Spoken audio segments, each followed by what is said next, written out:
So today, let's take a look at how to repot and save your orchids. So, when you bring home your new orchid from the nursery or store, you immediately want to do your best to take care of it. More than likely, you've forgotten when you bought it, but you notice that the potting medium looks a little dry, so you water it. And then you water it again next week. 2 weeks later, it's very unhappy and has to sit on the struggle bus for a little bit. Its very existence is now up for debate, and this is a conversation we hate to have. It's not your fault, I promise. Now let's take a look at what we can do to keep our orchids happy, healthy, and beautiful. When your orchids are happy, people can't help but to take in some of that happiness. However, our orchids are there to make us happy, and to make the neighbors jealous. So, it's a positive sum game if we pull this off. Our orchids will be happy, which makes us happy, and our neighbors will be jealous, which also makes us happy.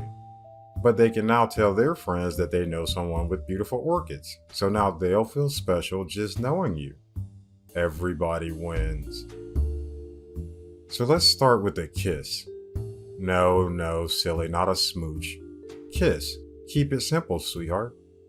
There is another word you can use for sweetheart, but, we're friends and we don't berate one another. Your orchids have a simple lifestyle, and we need to keep it that way. They require a little bit of attention and a little bit of patience, and they'll show you a whole lot of love. So let's repot these orchids and get them into more ideal conditions. You don't want your orchids to stay in these little cups. They'll be too confined, and monitoring their moisture will be rather difficult. Also, you won't get much airflow, and that's nearly as important as watering when it comes to orchids.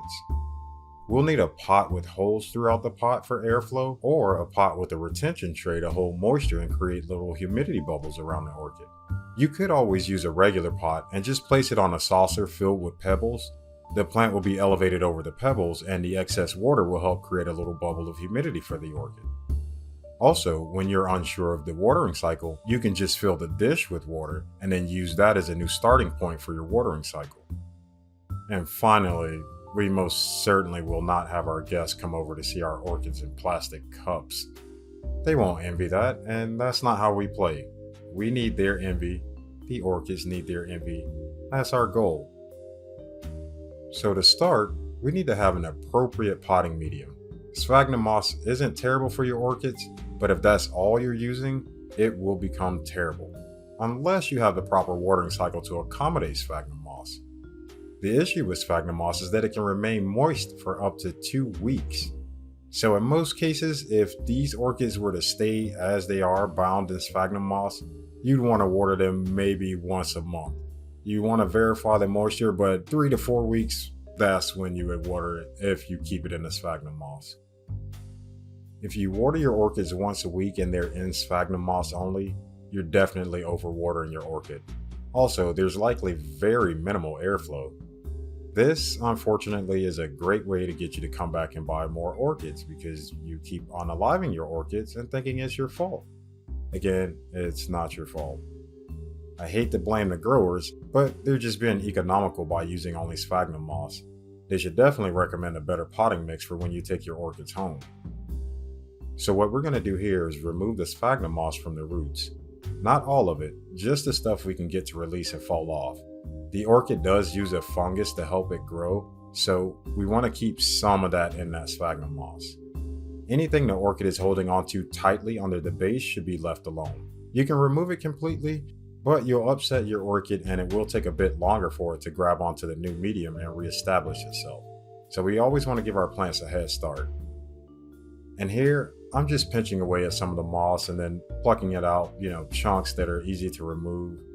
This is a fairly easy thing to do by hand, but you can take something small and sturdy to help remove the moss. You could use one of those plant spikes or something like a chopstick, or either a tool just to get in between the roots to start releasing some of the moss. Take your time and remove the moss carefully. Your roots are a bit fragile, so you want to be careful not to break any of them. So long as you don't break any large roots or large portions of the roots, you'll be fine. If you do break a root, just dust it with some cinnamon, a tiny bit, just very lightly. This will help you avoid any fungal issues. Realistically, you could just plant the orchid and make sure the medium stays relatively moist, but mostly dry, and the orchid will fix its own root. They can do that kind of stuff. Besides, if you use too much cinnamon, you'll inhibit root growth, and that's pointless for us. Healthier roots equate to better flowers, so let's go for better flowers, always. After you remove the sphagnum moss, don't throw it away. We can still use it. Well, some of it. Look at how moist this stuff is. So what we'll want to do is use an orchid potting mix. I specifically use the Miracle-Gro orchid potting mix, but you can always stick to your preferred brands for this. The point is the composition of the mixture. It should have some or most of the following: perlite, pieces of tree bark, vermiculite, peat moss, and charcoal. Two other items that can enhance your orchid mix will include those clay pebbles, which have been the new craze, so we'll try that one day soon, and coconut peat, which I would also recommend. For this project, we're just going to take our ready-made orchid potting mix and we're going to be adding some of the moist sphagnum moss that we already have.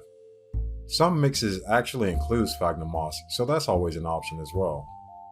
What we're going to do is mix this old sphagnum moss, which is already holding moisture, and create a better potting mix for our orchids. Since the sphagnum moss is already moist, there will be no need to water the orchids after this project. Give them a week in a new mix, and then start your watering cycle. If you absolutely feel the need to water the orchid, maybe the mixture looks too dry to you, then mist the orchid, but do not water the medium yet.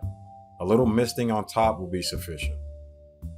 So we've just used a potting mix that is great for drainage and aeration, and adding the sphagnum moss will help ensure a little bit of moisture remains in between watering.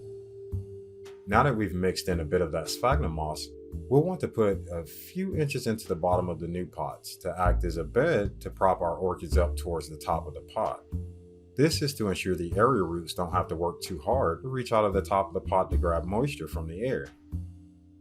After that, we'll just sit our orchids on top of their new beds and then use a stake to help them stand up straight until they've established themselves.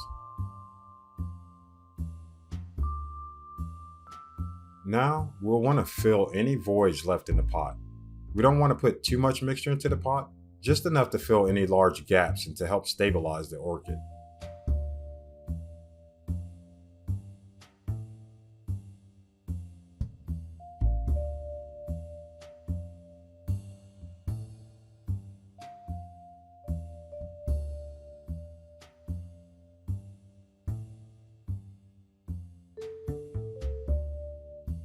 As you can see here, these orchids are in a corridor outside.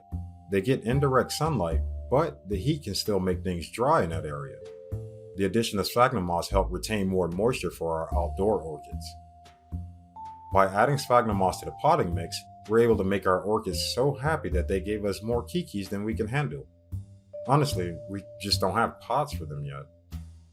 But that's it. Yep, that simple.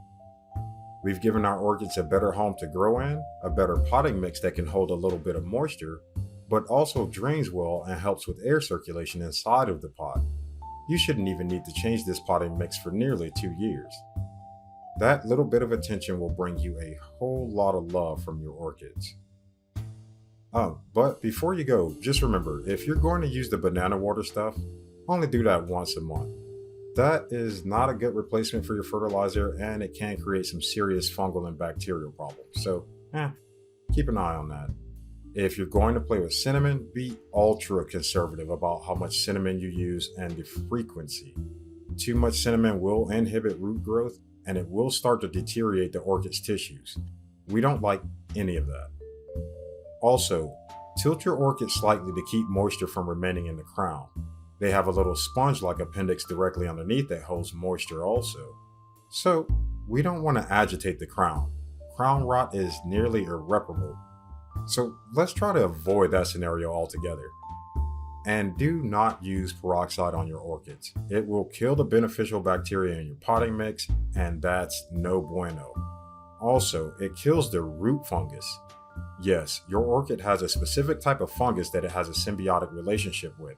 So killing your orchid's friends will make them very mad, and angry orchids don't flower. So be mindful of that.